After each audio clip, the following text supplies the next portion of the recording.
سرخط خبرهای مهم. جسد سربازی ناپدید شده را پیدا کردند. نزدیکانش به فرضیه خودکشی او باور ندارند. مقامات میگویند استحصال نیروی برق زیاد شده است. مردم از بی‌برقی شکایت دارند. و بازداشت زن برای فروش طفل بر عوض 100,000 سومانی.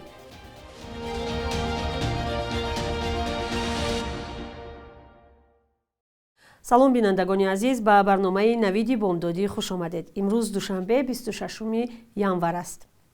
بعد 1.5 ماه جستجوها جسد یک سرباز نیروهای سرحدی تاجیکستان را پیدا کرده به نزدیکانش دادند. شاهدیل جورزاده 8 دکبر سال گذشته از دیدبانگاه دهه شاهان در مرز با افغانستان ناپدید شد و رجای آزادی روز 22 ژانویه در این باره گزارش داده بود.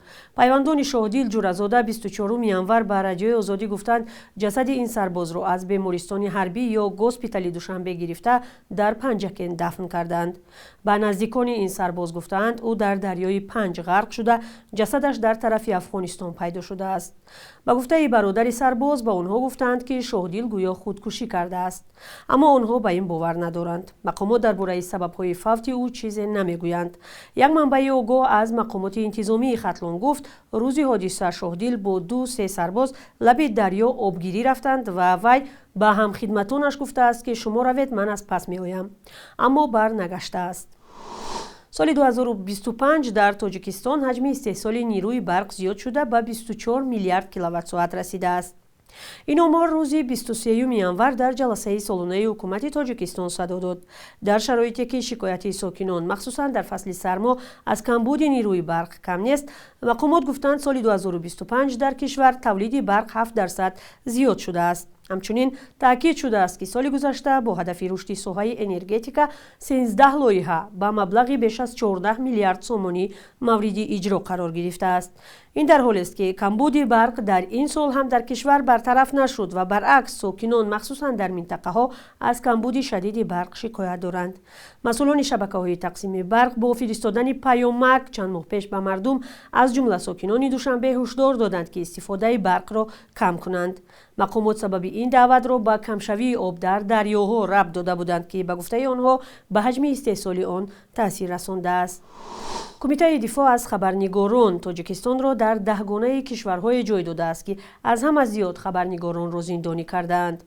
در گزارش اخیر این سازمان آمده است تاجیکستان کشوری همپیمان با روسیه 9 روزنامه‌نگار را بازداشت کرد و امسال به قطار 10 کشور شامل شد که شرایط سخت‌ترین زندان را دارند. واکنش مقامات تاجیکستان به این مطلب نو دسترس نشده است. مقامات کشور بعد سال 2022 بیش از 10 خبرنگار و بلاگر را بازداشت و عمدتاً با اتهام افراطگرایی به سالهای طولانی زندان محکوم کردند. دلیر امامعلی، عبدالله غربتی، عبدالستار پیر محمدزاده، ذوقی‌بک سیدامینی، الفت خانم محمدشایوه، خورشید فاضل، احمد ابراهیم و رخشانه حکیموه از جمله آنهایند. خود خبرنگاران زندانی و نزدیکانشان اتهام را رد کردند. دعوت‌های زیادی سازمان‌های حامی حقوق برای رهایی خبرنگاران نتیجه ندادند. جودی گینزبرگ مدیر کمیته دفاع از خبرنگاران میگوید تعقیب روزنامه‌نگاران و خاموش کردن صدای آنها برای جامعه عاقبت‌های جدی دارد. و در این بخش برنامه توجه می‌کنیم به پاسخ‌های ساکنان دوشنبه به یک سوال درباره آدمان خوب و بد. چه کسی را می شود آدم خوب نامید؟ آدم حقیقتا خوب کیست؟ آدم خوب را از بد چگونه می شود فرق کرد؟ همین سوال ها را همکاران ما مولا رجب یوسفی و شهلای عبدالله با ساکنان دوشنبه در میان گذاشتند. پاسخ ها را همراه می بینیم. آدم خوب همین خصلت خاکساری داره و در وقت گشتن میره گشتن و میبینی خودت رفتار راهگردی هم و میبینی هیچ معلومه که خیلی آدم بر هر رسوم هر طرف چی میکنه و معلومه و نیت و اگر خودش که من ندونه کسا آدم خوب خودی از سخنرانش میفهمید که او خوب است یا بد است. یکم همین سخنی زیشت کردی دلی یکسه خفه نکنید خودش می انسانی خوب دیگتون به خیالم کافی. در جامعه ما بیشتر آدمای خوب بسیار نه آدمای بد. این رو نمیدانم. هر دوشم هست. هر دوشم هست. خوازر همین خیلی که تواتم زندگی نمیفهمید. بسیار بد بسیار یا خوب بسیار نمیدانم. شما بیشتر با آدمای خوب روبرو میشید یا آدمای بد؟ اینش هم روبرو میشید و ایش هم روبرو میشید. خوب بسیارتر به نظرم، خوب بسیارتر. 97 تا 2015 را در امراسیه گشتم. در اونجا امی غریبی ده میفهمی آدم که چی خیلی ایده تو یکی دیده نمیفهمیش که چی خیلی تو خطیش یک 3-4 ماه زندگی نکنی خاراکترش اساس فهمیده نمیتونی. برای همین زندگی کردی بعد میفهمیش. بدن بسیارترش فریبگر بدن، بسیارترش دزد بدن، بسیار بدن. هم بچهای خدمت و تاجیکای خدمت چی گفت که درسیه سوزن هم بچهای خدمت با فریبشو میکنن.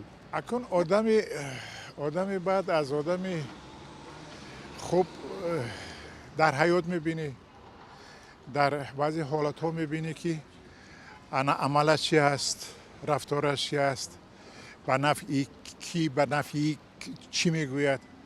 در بعضی حالت ها همین چیزی هستن که نشانه آدمیت نشون میدن.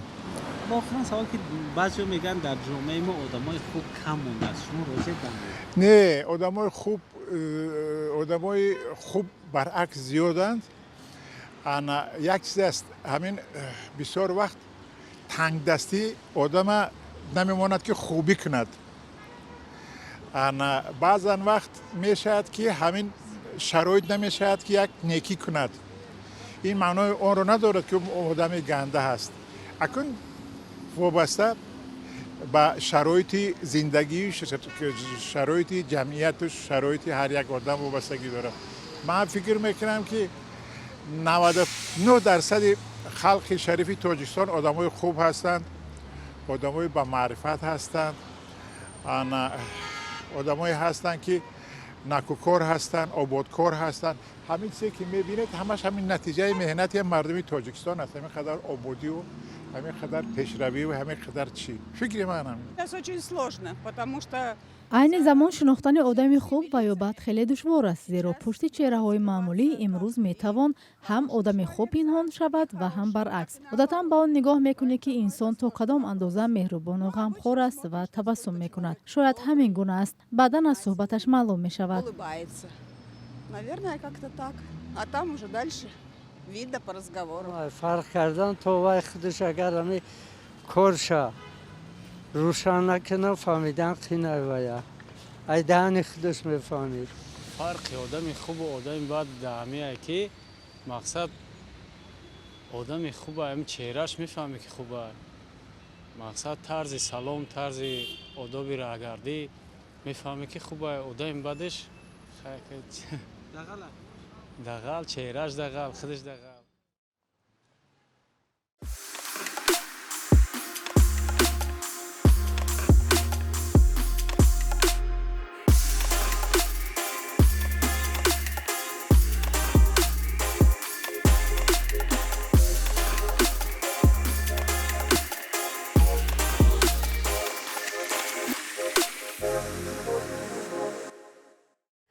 و در تاجیکستان یک زنی را که می‌خواست طفل نوزاد خود را بفروشد بازداشت کردند.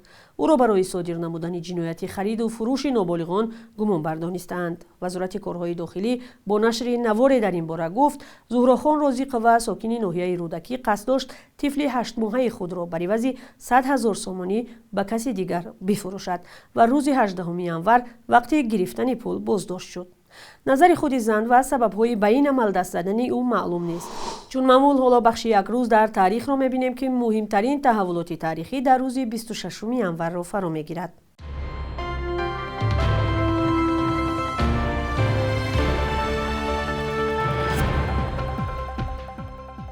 26 январи соли 1963 дар ҳудуди шаҳри Душанбе пойтахти Тоҷикистон фурудгоҳи нави пойтахт ба кор андохта шуд ки имрӯз ҳам аз он ҳазорҳо мусофирон истифода мекунанд.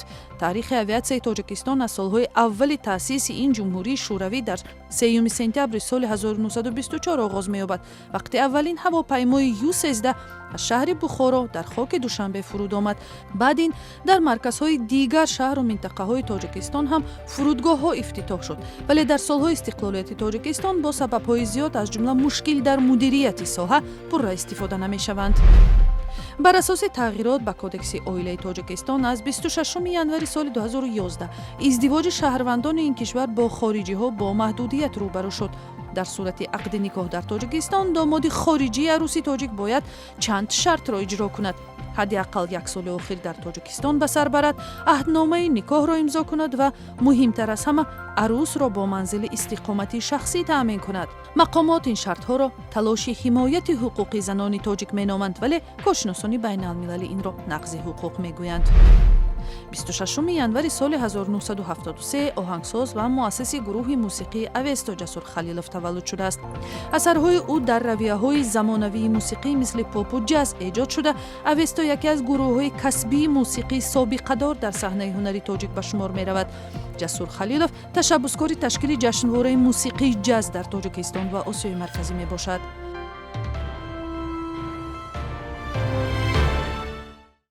шабонарӯзи ахир дар бархе аз бонкҳои тиҷоратии Тоҷикистон арзиши доллари амрикоӣ каме боло рафта $100 ба 927-930 сомонӣ баробар шудааст. 1000 рубли русӣ 122 сомонӣ арзиш дорад. қурби расмии Бонки Миллии Тоҷикистон барои имрӯз чунин таъин шудааст.